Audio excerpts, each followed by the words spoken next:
everyone. This is Craig Durr, Chief Analyst and Founder of the Collab Collective, and I want to welcome you to a special edition of Direct from the Expo, InfoComm 2025. And we've got some return guests. These are some people that we spoke to a few months ago at Barcelona at ISE. So we're going to have a moment to catch up with Q-SYS and understand what they've been doing since February. Joining me, I have Jason Moss, SVP of Marketing and Ecosystem, and Christopher Jaynes, hey, good to see you. CTO of Q-SYS. How's it going, gentlemen? Great. It's great. It's busy, but great. This show is already phenomenally busy. I'm excited about it right now. Yeah. But you guys have been really busy too, since we've talked to you in February. And I want to dive into some of those great announcements that you had, some new product releases. But before I do that, let's take a step back. Let's kind of look at this from the big picture. Jason, you know, Q-SYS has been redefining its whole vision of what it thinks the AV market should be. And you've been executing on this over the last year or so. Talk to me about this vision. Yeah, so maybe just thinking about it just a year ago, we did a keynote and we kind of introduced this vision of a full stack AV platform. Right. And when we introduced that, it wasn't about the technology, it was about the potential of what can happen out there. And really an interesting question that's out there is, I've heard it a couple times. We did a panel earlier this week too, where a gentleman asked the same question: how does AV have a seat at the table with what's going on in the world? And what is going on in the world is that there's a lot of change. A lot of people are returning to office or still in a hybrid situation, and people are unsure of what's going on out there. And they want to have an amazing experience, which AV is really good at.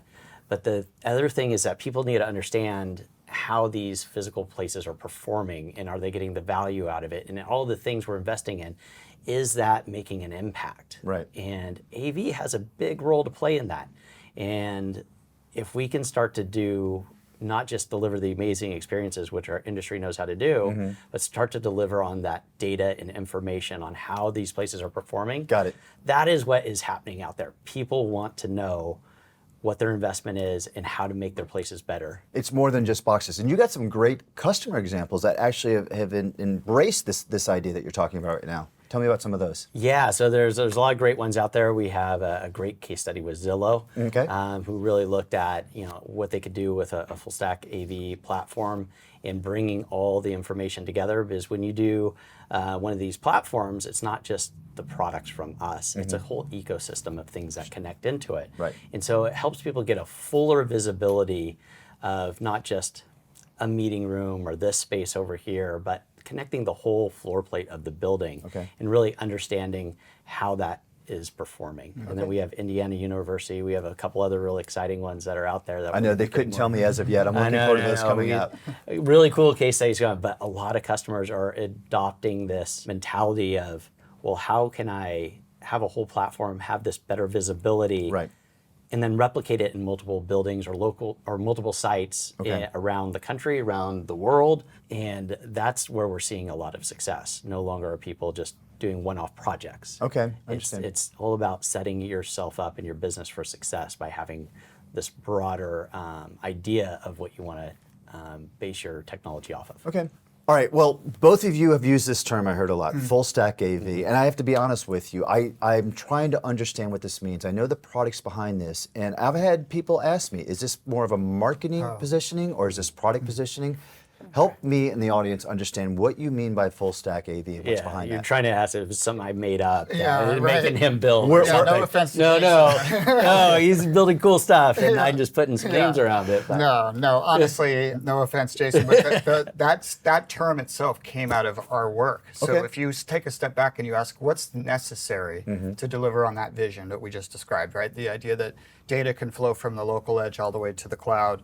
How do you build that? What pieces do you need? Well, you clearly need the sensors and the actuators in the room. That's the multimodal I/O. That's the base layer of a full stack.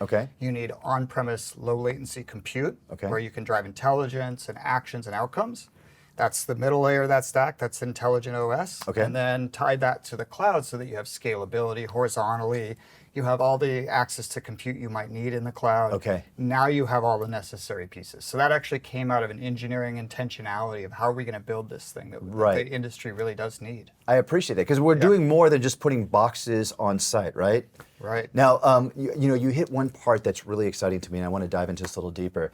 The cognitive cloud part, and I know this is something you're really excited about right now, right? Because I saw when you did during your Activate launch, we'll talk about in a moment, it's more than just making sure lights are on. it's more than just making sure the boxes are lit, right? Yeah. Yeah, I mean, I've been saying it recently that it's a little bit, it's like the data has a new day and it's arrived because of the machine intelligence stuff that's just happened in the last couple, 3 years, right? Okay. So that allows our data to become incredibly valuable to drive insights and actions and new outcomes to the end users. So there's really two categories of users you can now serve. It goes way past analytics. It's really insights and outcomes that the AI systems can now drive from the cloud.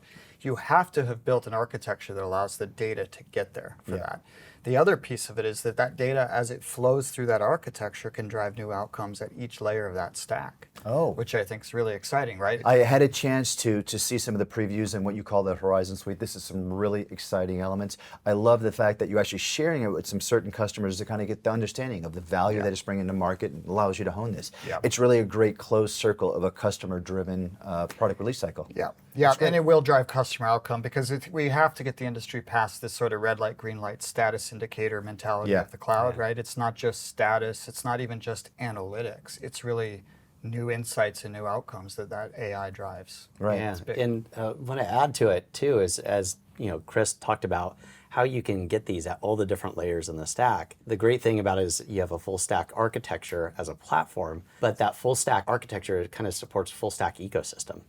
As we connect to different devices or applications in the cloud, anywhere in that stack we can talk to it. So a lot of the data we're getting, I think it's really important to know is that maybe some of these different vendors have these really great solutions for a very specific use case, but they haven't built out the infrastructure like we have, but you connect it into the Q-SYS ecosystem in full stack platform. Flows.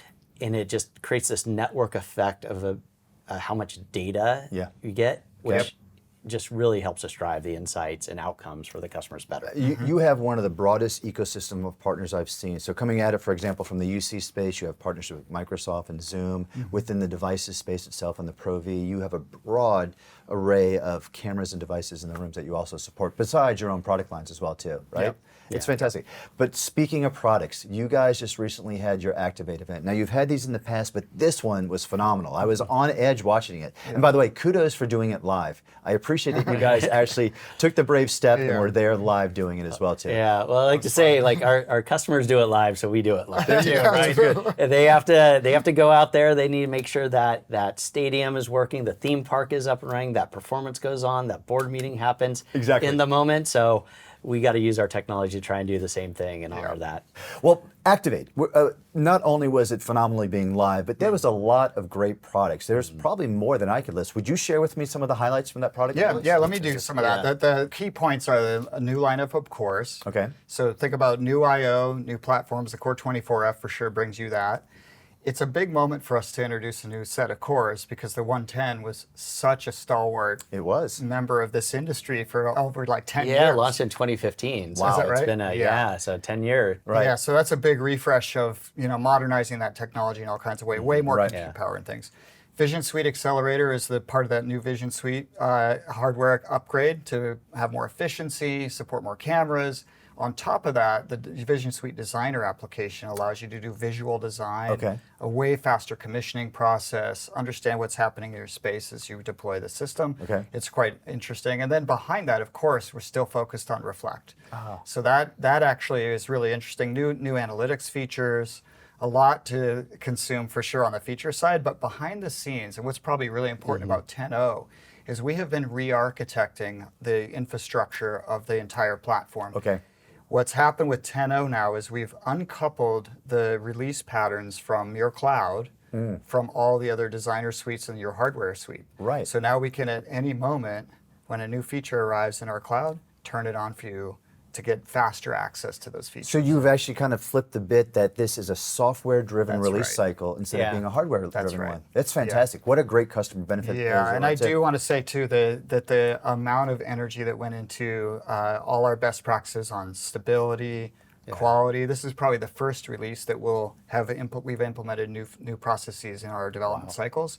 This release inherited all of those, so I think it's going to be probably our most stable release, in fact. Yeah, you mentioned some of those stats on Activate. Yeah, we had 16 Scrum teams were operating in parallel Wow. for like thousands of human years. You know, That's incredible. Yeah, it's I mean, incredible. the intent that you put behind this release is fantastic, and I think it a lot shows of in what you focus. guys came out with right now. And some of those customer examples are phenomenal. Yeah. All right, so our audience, what should they do next to learn more about Designer 10.0 and the new products that came out as well? Well, if you're here, come visit us. Okay. Right? Come visit the Q-SYS booth. We'll take you through all the different things that we have and demonstrations. But if you're not here, you can go to qsys.com/InfoComm Right. to learn more. If you want to go back and see Activate, qsys.com/Activate. It's on demand. I saw It's that. on demand is a great place to engage with us. And if you're a customer out there and you know one of our salespeople, reach out to them. We'll get you there. And if you don't, just go to our website. We'll get you hooked up. I'm sure you will. If they are here, I do really encourage them to see the booth. It is such an experiential journey to go through that, let alone the escape room, right? Let's not forget about that fun part. Check that out. All right, Jason, Chris, thank you Thanks so so much for your much. time. I really Yeah, appreciate thank it. Everyone, this is Craig Durr with another edition of Direct from the Expo, InfoComm 2025. Stay tuned. We'll bring you some more updates soon. Thank you, gentlemen. Awesome. Thank you, Craig.